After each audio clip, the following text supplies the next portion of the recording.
Well, it's a beautiful autumn morning and I'm on one of the National Trust Commons, and Stagbury Hill is just up there, and I'm hoping to do a little bit of plein air painting. I haven't done any for a little while, so we'll see how we get on.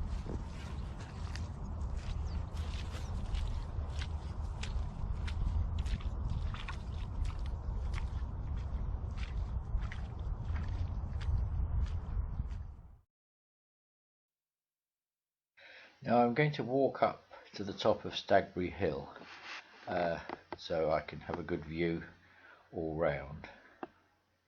It is a lovely day and the colours are very strong.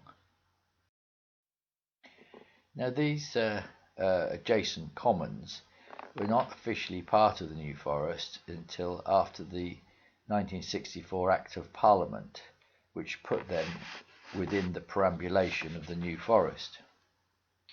It was arranged that the commoners that use these commons for 90 years from 1964, they only pay a much smaller marking fee.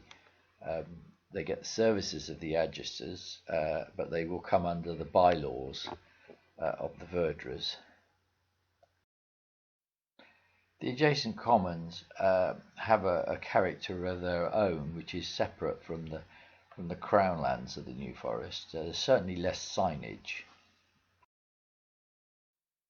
Now as we make our way up to the top of Stagbury Hill, there are two Bronze Age burial mounds up here, quite fairly badly eroded, difficult to see them, but we've also got a trig point here, which is what the Ordnance Survey used to use for mapping the country under a triangulation system, and where there wasn't a corner of a building, they would have to have a trig point to complete the triangles.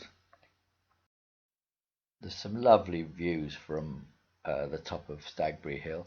I'm only looking one way because the other direction, the sun is straight into the lens, and it wouldn't come out at all. Now I finally settled on a spot to paint, which was perhaps not what I'd intended in the first place, but I found a very simple piece of landscape with some water in, and the autumn trees with colour and some lovely streaks of shadow because the sun is quite low. With all plein air painting, the secret is really to keep it very simple. You have to simplify the subject because nature is so complex. Right, well I've set up and I've put some darks in. I've used just a dark blue and a dark brown in acrylic. I bring a little tiny bit of water with me, and I've just put in those darks and I'm going to let those dry. I'll go right over them. I don't want to lose those shadows on the right hand side of the picture, and you can see there's some water there. It's a simple scene, but I like the slope in the distance, and the trees and the birches are turning nicely, so we'll see how I get on.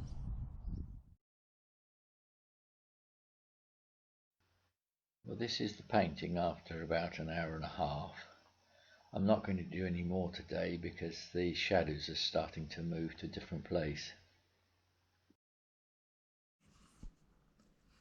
Now, back in the studio, I've put it on the easel and I've made a few little tiny touches plus a signature, but with little plein air paintings, it's very easy to lose that instantness that you get in a plein air painting. So I don't want to overdo it. I'm going to make a little frame to put this in and see what it looks like then. Okay, let's see what it looks like in a minute. Well, I've put this little painting into a frame, a little plain white frame, and I think the frame suits it. I shan't do any more to the painting because it's so easy to spoil a plein air painting by fiddling with it. So that's how it will be. Okay, goodbye for now.